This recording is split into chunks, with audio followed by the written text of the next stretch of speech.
ইস্তিগফারের জাদুকরী ক্ষমতা, একটি মেয়ের জীবন পরিবর্তনের গল্প। আসসালামু আলাইকুম রাহমাতুল্লাহ। এমন একটি মেয়ের গল্প কি আপনারা শুনেছেন?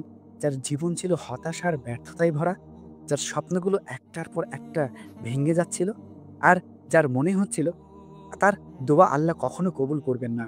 আজ আমরা জানবো তেমনই একটি মেয়ে যার নাম ফারিহা।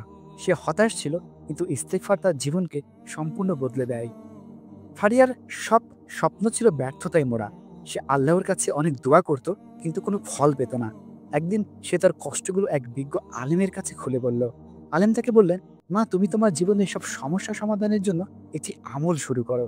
দিনে ৭,০০০ বার ইস্তেগফার করো। ফারিয়া অবাক হয়ে জিজ্ঞাসা করল, হুজুর, ইস্তেগফার কেন? আলেম হেসে বললেন, মা, ইস্তেগফার হলো আল্লাহর কাছে ক্ষমা চাওয়া। আর যখন তুমি ক্ষমা চাইবে, তখন তোমার গুনাহগুলো মুছে যাবে, যা তোমার আর আল্লাহর মাঝে বাধা হয়ে আছে।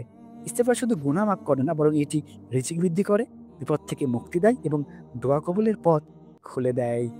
আল্লাহ সুবহানাহু ওয়া তাআলা পবিত্র কোরআনে বলেছেন, অতঃপর আমি বললাম, তোমরা তোমাদের রবের কাছে ক্ষমা চাও। নিশ্চয়ই তিনি মহা ক্ষমাশীল। তিনি তোমাদের জন্য আকাশ থেকে প্রচুর বৃষ্টি বর্ষণ করবেন এবং তোমাদেরকে ধন সম্পদ ও সন্তান সন্ততি দ্বারা সাহায্য করবেন। সূরা নূহ আয়াত ১০ থেকে ১২। আলেম তাকে আরো বললেন, ইস্তেগফার করার সেরা একটি বাক্য হলো আস্তাগফিরুল্লাহ রব্বি মিন কুল্লি যামবি ওয়া আতুবু ইলাইহি। প্রতিদিন ফজরের পর থেকে শুরু করে দিনের বিভিন্ন সময়ে ৭,০০০ বার এই ইস্তেগফারটি করতে থাকো।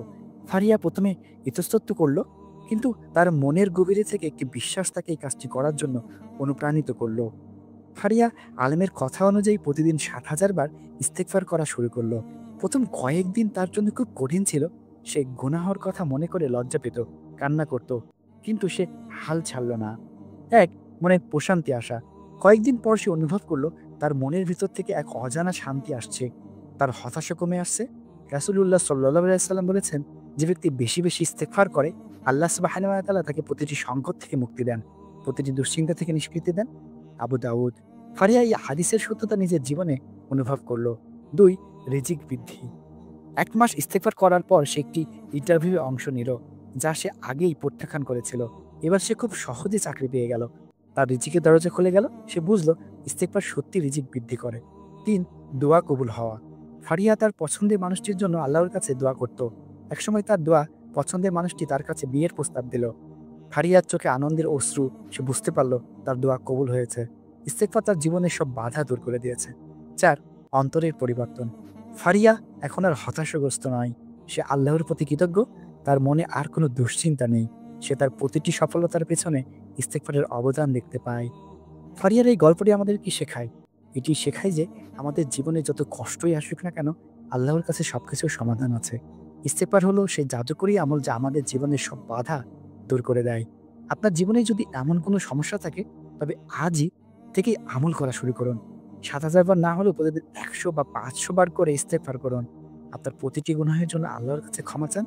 ইনশাআল্লাহ ফারিয়ার মতো আপনার জীবনও বদলে যাবে। এই ভিডিওটি আপনার প্রিয়জনের সাথে শেয়ার করুন, যাতে তারাও ইস্তেগফারের জাদুকরী আমল সম্পর্কে জানতে পারে। ধন্যবাদ।